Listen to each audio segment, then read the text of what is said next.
जैसे मैं सऊदी अरब में हूँ तो हमने ऑपरेशन बनियानुल मरसूस जब किया तो उसमें हमें कामयाबी हुई तो हमें बहुत ज़्यादा मुबारकबाद मिली। और हमारा मैं आपको बताऊँ हमारे पासपोर्ट की वैल्यू जो है उस ऑपरेशन के बाद पहले से डबल होगी। लोग सऊदी अरब जाना चाहते हैं या दुबई या जहाँ पे भी, वो सबसे पहले अपनी स्किल डेवलप करें और उसके बाद वो लोग जाएं। बगैर स्किल डेवलप के जब आप जाएंगे तो वहाँ पे आपको बहुत सारी जो है वो चीज़ों के मसाइल का सामना करना पड़ेगा। तो सऊदी अरब के कावानीन में आज़ाद वीज़े का कंसेप्ट नहीं है। तो हमारे एजेंट बाज मैंने देखे जो यहाँ पे ही कॉन्ट्रैक्ट बना लेते हैं और वो कॉन्ट्रैक्ट आगे जाकर उस पर इम्प्लीमेंट नहीं होता।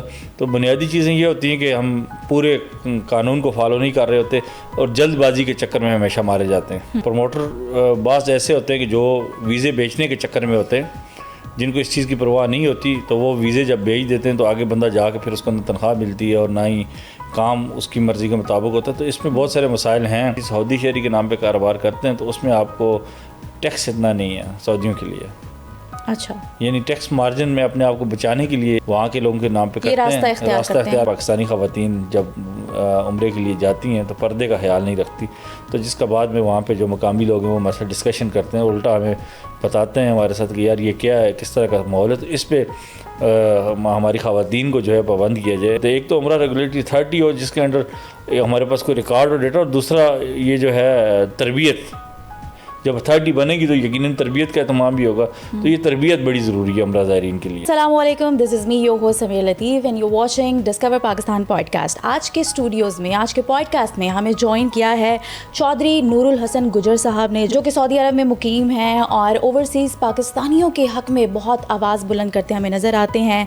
चेयरमैन हैं Pakistan media journalist forum international के, यानी कि ओवरसीज़ पाकिस्तानियों और जो जर्नलिस्ट को मसाइल दरपेश आते हैं उनके हक़ में आवाज़ बुलंद करते हमेशा हमें नज़र आते हैं। उन्हें स्टूडियोज़ में वेलकम करते हैं। अस्सलाम वालेकुम सर, क्या हाल चाल है? वालेकुम सलाम। सबसे पहले तो आपका और आपकी टीम को बहुत शुक्रिया, आज आपने मुझे यहाँ मदऊ किया। सब ओवरसीज़ पाकिस्तानियों की नुमाइंदगी करते हैं, मजमूई तौर पर बताइएगा कि उनके क्या क्या इशूज़ हैं और उनको कैसे रिज़ॉल्व किया जा सकता है? जी देखिए, ओवरसीज़ की अगर दुनिया भर की मैं बात करूँ तो काफ़ी सारे मसाइल हैं और ख़ास तौर पे मैं ज़्यादा बात करूँगा दुबई की, सऊदी अरब, कतर, ओमान यानी खलीज ममालिक की। तो वहाँ पे सबसे बड़ा मसला ये है कि जब यहाँ से वीज़ा लेके जाते हैं हमारे लोग, तो इनके पास एक तो ये कि प्रोफेशनलिज्म में यानी इनके पास कोई टेक्निकल ट्रेनिंग नहीं होती। जैसे एक पेशा वराना आप कह लें मुख्तलिफ़ फील्ड के अंदर जब आप लोग जाते हैं या यहाँ से कोई भी जाता है तो वो वहाँ जाके उसको हिसाब से काम करना पड़ता है। लेकिन हमें अक्सर ये देखने को मिलता है यहाँ से लोग वीज़ा भी ले लेते हैं, कंपनी के साथ एग्रीमेंट भी हो जाता है, लेकिन जब वहाँ जाते हैं तो उनको वो काम नहीं आ रहा होता। जैसे लास्ट टाइम एक मिसाल आपको मैं दूँ, एयरपोर्ट पे मोहसिन नकवी साहब ने एक बंदे को रोका और उससे पूछा कि आप किस लिए जा रहे हैं, तो उसने कहा मैं ड्राइविंग के लिए जा रहा हूँ, जबकि पाकिस्तान में उसके पास ड्राइविंग लाइसेंस ही नहीं था। तो इस तरह के बहुत सारे मसाइल हैं जॉब के हवाले से, जो टेक्निकल इनके लिए बाकायदा तौर पर पाकिस्तान के अंदर कोई रहनुमाई हो, कोई इस तरह का अदारा हो, ताकि जाने से पहले कम से कम एक, वैसे तो अभी उन्होंने सऊदी गवर्नमेंट ने एक अदारा नेकटेक्स के नाम से इस तरह का नाम है बना दी है, जो बाकायदा तौर पर टेस्ट और इंटरव्यू लेके वहाँ पाकिस्तान से भेज रहा है। लेकिन उसके अलावा ओवरऑल देखा जाए तो मैं यही मशवरा दूंगा जो हमारे ओवरसीज़ पाकिस्तानी जो लोग सऊदी अरब जाना चाहते हैं या दुबई या जहाँ पे भी, वो सबसे पहले अपनी स्किल डेवलप करें और उसके बाद वो लोग जाएं। बगैर स्किल डेवलप के जब आप जाएंगे तो वहाँ पे आपको बहुत सारी जो है वो चीज़ों के मसाइल का सामना करना पड़ेगा, जिसमें आपको अगर आपकी कंपनी है तो कंपनी के मसाइल, अगर आपका कफ़ील है तो कफ़ील के साथ अगर आपको वो काम नहीं आएगा तो वो आपकी तनख्वाह काट ली जाएगी। तो ये छोटी छोटी चीज़ें होती हैं जिनकी बुनियादों पे बाद में फिर ये होता है कि जी ओवरसीज़ के साथ ये हो गया वो होता है। एक्चुअली कुछ भी नहीं है, गलतियाँ ज़्यादा हमारी अपनी हमारे एंड पे होती हैं। एग्जैक्टली मैं ये कहना चाह रही हूँ कि गलती किसके एंड पे है? हमारे एंड पे है, क्योंकि जाने से पहले हमारा कोई एग्रीमेंट नहीं होता प्रॉपर। अगर कोई एग्रीमेंट हो भी तो फर्दी होता है। और मज़े की बात मैं आपको ये बताऊँ, मैं सऊदी अरब के हवाले से बात करूँ तो सऊदी अरब के कावानीन में आज़ाद वीज़े का कंसेप्ट नहीं है, जबकि हमारे लोग क्या करते हैं यहाँ से आज़ाद वीज़ा ले लेते हैं। आज़ाद वीज़े से मुराद ये होती है कि यहाँ से जब वो वीज़ा लेते हैं किसी से स्पॉन्सर करवाते हैं सऊदी से, जो उसका कफ़ील होता है, तो वहाँ जाके उसके साथ वो कमिटमेंट इस तरह की कर लेते हैं कि जी हम आपको मंथली ये देंगे, हम काम जहाँ मर्जी करें। तो ये कॉन्सेप्ट सऊदी गवर्नमेंट के उस कावानीन में नहीं है। सऊदी गवर्नमेंट ये कहती है कि जो बंदा जिस कफ़ील के साथ आए वो उसी के साथ काम करे, और ये आज़ाद वाला कॉन्सेप्ट बिल्कुल वो इसकी मंजूरी नहीं देते। लेकिन हम पाकिस्तानी हैं, कोई ना कोई जुगाड़ लगा लेते हैं। तो ये बहुत सारी चीज़ें रूल एंड रेगुलेशन है जिन पे हम अमल नहीं करते, तो बाद में फिर उसका ये होता है कि जी हम रो रहे होते हैं, जी हमें कफ़ील ने हरूब दे दिया या हमें पुलिस ने पकड़ लिया ये इस तरह की बहुत सारी छोटी छोटी टेक्निकल चीज़ें हैं जिन पे अमल करने की ज़रूरत है ताकि हम वहाँ मसाइल से बच सकें। बिल्कुल सर, आपने जिस तरह जिक्र किया कि जुगाड़ लगाते हैं हम पाकिस्तानी, लेकिन जुगाड़ में ही बिगाड़ है ना। आप अगर जुगाड़ लगाएंगे टेक्निकल तरीके से, प्रॉपर चैनल के थ्रू नहीं जाएंगे तो एट द एंड आपके लिए वो मसाइल बनाएंगे। बिल्कुल। देखें, जब भी मैं सऊदी अरब की ज़्यादा बात इसलिए कर रहा हूँ क्योंकि मैं वहाँ पे मुकीम हूँ। बिल्कुल।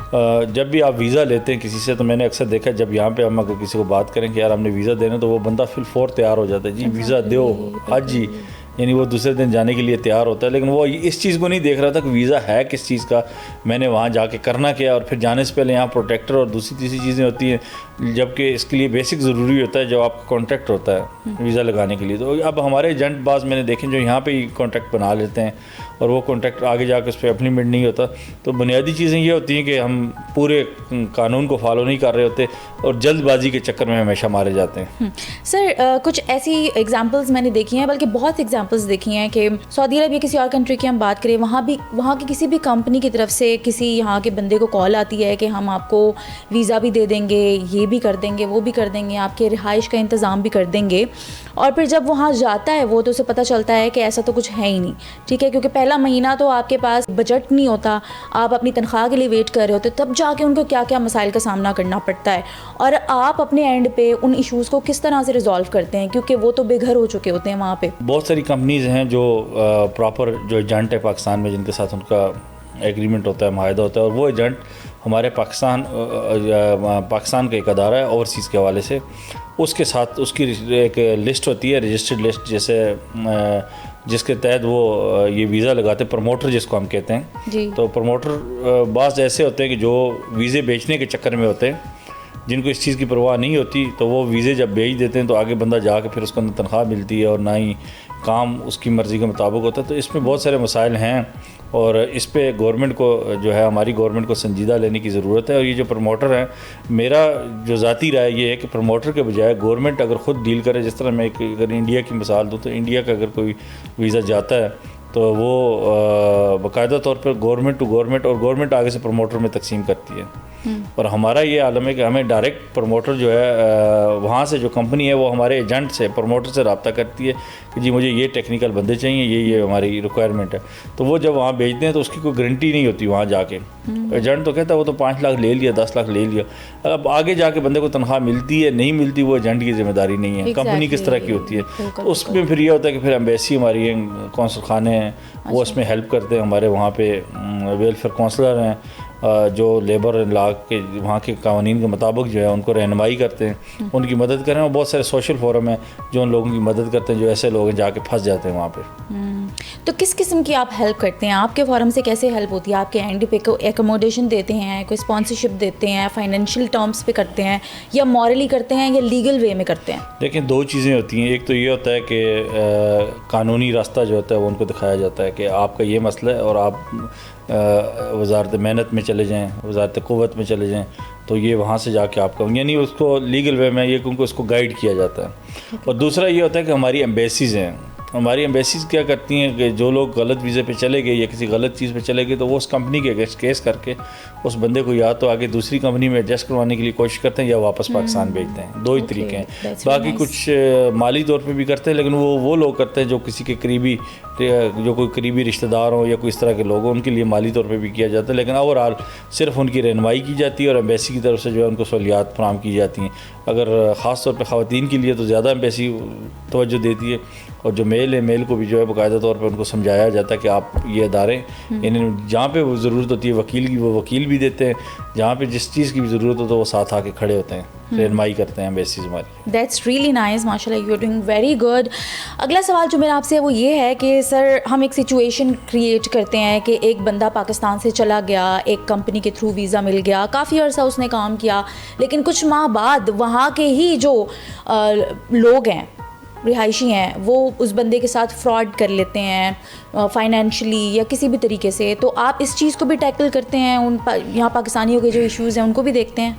देखिए, मैं आपको एक चीज़ और क्लियर कर दूं कि हम अक्सर ये कहते हैं कि जी फ़लाने बंदे के साथ वहाँ फ़्रॉड हो गया।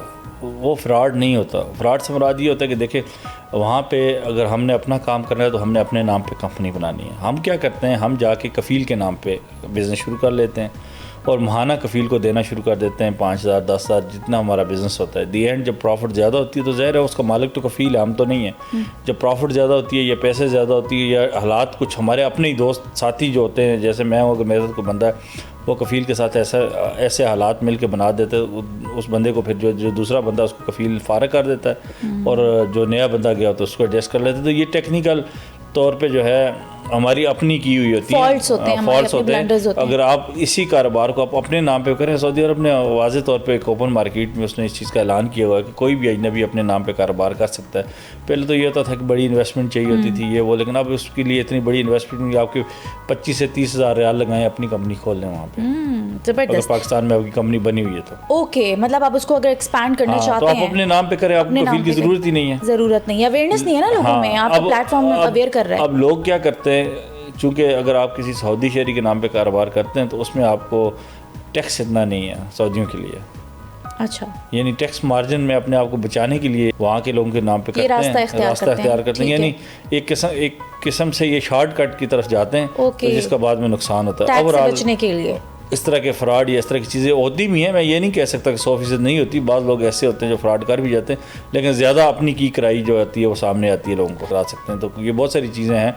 और नादरा और पासपोर्ट के हवाले से गवर्नमेंट ने बहुत अच्छी फैसिलिटीज़ फराहम कर दी हैं। ओवरसीज़ को पासपोर्ट ऑनलाइन कर दिए, आप ख़ुद घर बैठ के बना सकते हैं।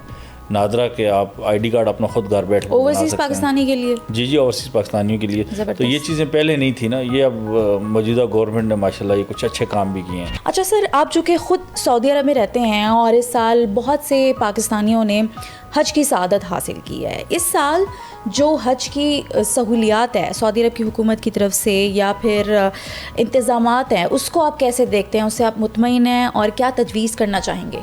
सऊदी गवर्नमेंट की जानिब से जो है वो बहुत ही अच्छे इंतज़ाम किए गए थे। इस साल मैं आपको बताऊं कि अरफात के अंदर जो है खेमे जो नस्ब किए गए, ये गुज़श्ता बरस थे लेकिन इतने ज़्यादा नहीं थे।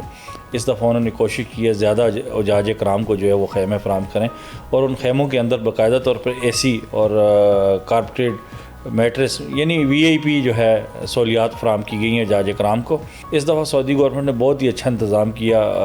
हर 100 मीटर पे उन्होंने एक कूलर नस्ब कर दिया और पूरे रास्ते जितने पैदल हैं उन्होंने पानी के कूलर लगा दिए। और इसी तरह जो पैदल चलने का ट्रैक है उसको हीट वेव से बचाने के लिए उसका मटेरियल इस तरह का केमिकल यूज़ किया कि उस पर ऊपर चलने वालों को जो है वो गर्मी महसूस ना हो। और इसके साथ साथ मसनूई बारिश पूरे रास्ते में उन्होंने जो उसके पोल लगा दिए। तो बहुत ही अच्छा इंतज़ामात, जितनी भी हम सऊदी गवर्नमेंट की तारीफ़ करें इतनी कम है जो इस साल उन्होंने इंतज़ाम किया। उम्रे के हवाले से मैं आपको एक चीज़ बता दूँ, हमें बहुत इस पर अभी काम करने की ज़रूरत है, ख़ास तौर पर मैं हमारी गवर्नमेंट से। मैं ये आप ख़बर भी कह सकती हैं या आप इसको एज ए तजज़िया के तौर पर लें कि उम्रा ज़ायरीन जो है हमारे लाखों हर साल जाते हैं, लाखों में इनकी तादाद होती है।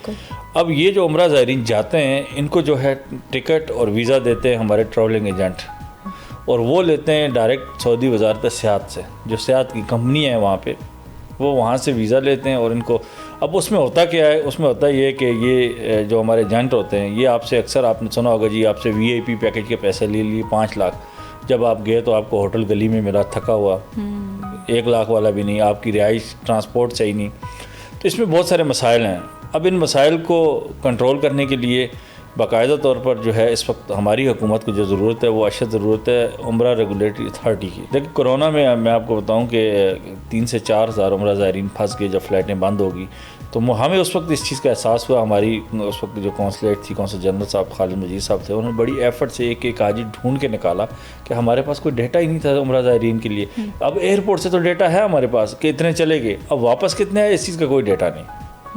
एग्जिट का तो है कितने गए, अब वापस कितने इसका कोई डेटा नहीं है। FIA के पास डेटा ज़रूर होता है जाने का और आने का, लेकिन अब वो गए कहाँ, रह कहाँ रहे हैं, कौन सा उनका होटल था, किस जगह उन्होंने क़याम किया, वो हमारे पास कोई डेटा नहीं। तो इसलिए उम्रे पे जो है वो एक तो ये रेगुलेटरी अथॉरिटी, और दूसरी जो मैं बात ऐड करना चाहूँगा वो ये कि ख़ासतौर पर हमारी ख़वातीन जो उम्रे के लिए जाती हैं तो वो हरम शरीफ में चाहे मस्जिद नबवी हो या मक्का में हो, तो वो उम्रे के जो आदाब होते हैं उनका ख्याल बहुत जो है वो कम रखती हैं। ख़ास तौर पर सऊदी गवर्नमेंट भी इस चीज़ का कहती है और हमारा दीन भी हमें ये कहता है कि आप बुरका पहने, जब आप तवाफ़ करें तो आपका बुरका होना चाहिए, और हरम शरीफ में जाएं तो आप बापर्दा तौर पर जाएं। और इसमें हमने बहुत सारा नोट किया है कि पाकिस्तानी ख़वातीन जब उम्रे के लिए जाती हैं तो पर्दे का ख्याल नहीं रखती, तो जिसका बाद में वहाँ पे जो मकामी लोग हैं वो हमारे साथ डिस्कशन करते हैं, उल्टा हमें बताते हैं हमारे साथ कि यार ये क्या है, किस तरह का माहौल है। तो इस पर हमारी ख़वातीन को जो है पाबंद किया जाए और साथ साथ एक तरबीती नशस्त हो। जिस तरह आप हज पे जाते हैं तो हमारी हुकूमत बाकायदा तौर पर हाजियों की 10 दिन की ट्रेनिंग होती है या 15 दिन की, उनको बताया जाता है कि आपने ये काम करना है। लेकिन उम्रे के अंदर ये है कि उम्रे के अंदर उम्रा ज़ायरीन की कोई ट्रेनिंग नहीं होती कि उन्होंने किस तरह जाकर उम्रा करना है और ज़ियारतें किस तरह करनी है, क़याम किस तरह करना है, वो एक दूसरे से पूछ के कर रहे होते हैं। तो ये बड़ी अशद ज़रूरत है। एक तो उम्रा रेगुलेटरी 30 हो जिसके अंडर हमारे पास कोई रिकॉर्ड और डेटा, और दूसरा ये जो है तरबियत, जब अथॉरिटी बनेगी तो यकीनन तरबियत का एहतमाम भी होगा। तो ये तरबियत बड़ी ज़रूरी है उम्रा ज़ायरीन के लिए। बिल्कुल। तो आप ये तजवीज़ करते हैं कि सबसे पहले कोई फ़आल रेगुलेटरी अथॉरिटी बने और उनकी ट्रेनिंग होनी चाहिए। Basic training is very important. ठीक है, अगले सवाल की जानिब चलते हैं। अपने फ़ोरम के बारे में थोड़ा सा बताएं, सहाफ़ियों और ओवरसीज़ पाकिस्तानियों के लिए क्या खिदमात आप सर अंजाम दे रहे हैं उस फ़ोरम के थ्रू? देखिए, हमारा जो पाक मीडिया जर्नलिस्ट फोरम इंटरनेशनल है, मैं बतौर चेयरमैन इस वक्त खदमात सर अंजाम दे रहा हूँ। मेरा ये ख्वाब था कि जिस तरह पाकिस्तान के अंदर PFUJ है या बड़े अदारे और पूरे पाकिस्तान के सहाफ़ी मुत्तहिद हैं, तो मेरा भी ये ख्वाब था कि हमारे जो ओवरसीज़ सहाफ़ी हैं दुनिया भर में मुक़ीम मुख्तलिफ़ चैनल के साथ काम करें, तो हमें भी मुत्तहिद होना चाहिए। और इस वक्त हमें ज़रूरत भी थी मुत्तहिद होने की, ख़ास तौर पर बतौर सफ़ीर हम चूँकि दियार गैर में मुक़ीम हैं, और ख़ास तौर पर जब इंडिया और पाकिस्तान की जंग छिड़ी और उससे पहले जो हालात हुए तो उसके अंदर बहुत सारी प्रॉक्सीज़ ऐसी हैं जो एंटी पाकिस्तान सोशल मीडिया पे बाहर से बैठ के मुहिम चला रही हैं। जैसा UK से कुछ लोग बैठे हुए हैं, कुछ अमेरिका में बैठे हुए, कुछ हमारे अपने पाकिस्तानी वहाँ पे सहाफ़ी बैठे हुए हैं जो मुख्तलिफ़ जमातों के हैं, जो पाकिस्तान के अगेंस्ट।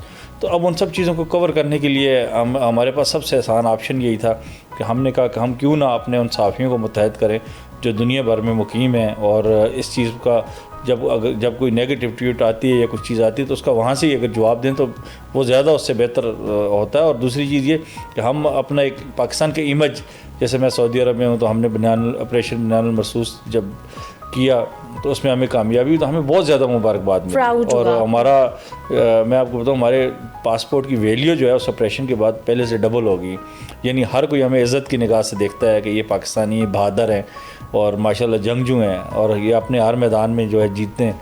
तो ये बहुत सारी चीज़ें थी जिनको लेके हम आगे चले और इसको फ़ोरम को हमने बनाया। और अल्हम्दुलिल्लाह इस वक्त हमारे प्रेसिडेंट डॉक्टर अब्दुर्रहमान उसामा हैं रशिया से, और हमारे जनरल सेक्रेटरी शेख हिजाज साहब UK से, दुनिया भर से हमारे चैप्टर हेड साहिबान हैं, और तमाम सहाफ़ियों को हमने मुत्तहिद किया हुआ है। और रजिस्टर्ड फ़ोरम बाकायदा अमेरिका के अंदर इसको हमने रजिस्टर्ड कराया हुआ है इस यूनाइटेड नेशन के साथ। और बेसिक मकसद यही है कि जिस तरह पाकिस्तान के अंदर सहाफ़ियों को मराहत मिलते हैं, चीज़ें मिलती हैं, तो हमें भी जब हम पाकिस्तान आएँ तो हमें हमारी गवर्नमेंट वही फैसिलिटीज़ दे, ख़ास तौर पे हेल्थ के हवाले से और ट्रैवलिंग के हवाले से। ये हमारी एक कोशिश है। तो अल्हम्दुलिल्लाह इसमें हम कोई 100 में से 50% कामयाब हो चुके हैं, तो बाकी अभी हमारी ये कोशिश जारी और सारी है। सर, आप डिस्कवर पाकिस्तान से भी वाबस्ता हैं। ओवरसीज़ पाकिस्तानी डिस्कवर पाकिस्तान को किस तरह से देखते हैं, कितना पसंद करते हैं, वहाँ कितना देखा जाता है डिस्कवर पाकिस्तान को? देखें, जब आप वतन से दूर हो ना तो आपको वतन की याद ज़्यादा आती है, और फिर आपको ख़ास तौर पर कुदरती मनाजर जब आपको देखने हो ना तो फिर आपको डिस्कवर की याद आती है। क्या बात है। तो जितने भी हम परदेसी हैं तो वो हम बहुत ज़्यादा इसको लाइक करते हैं। अक्सर जब हम घरों में जाते हैं तो वहाँ पे मैं देख रहा था, जैसे अभी हमारा सीज़न चल रहा है नारंग का, मरी का, तो वो ज़्यादा लोग जो है वो डिस्कवर को सिर्फ इसलिए देख रहे होते हैं कि डिस्कवर पे प्रॉपर एक इन्फॉर्मेशन मिल रही होती है कि अगर हमने छुट्टियों का प्लान बनाया है तो हम नारंग के रास्ते खुले नहीं खुले, मरी की क्या सिचुएशन है।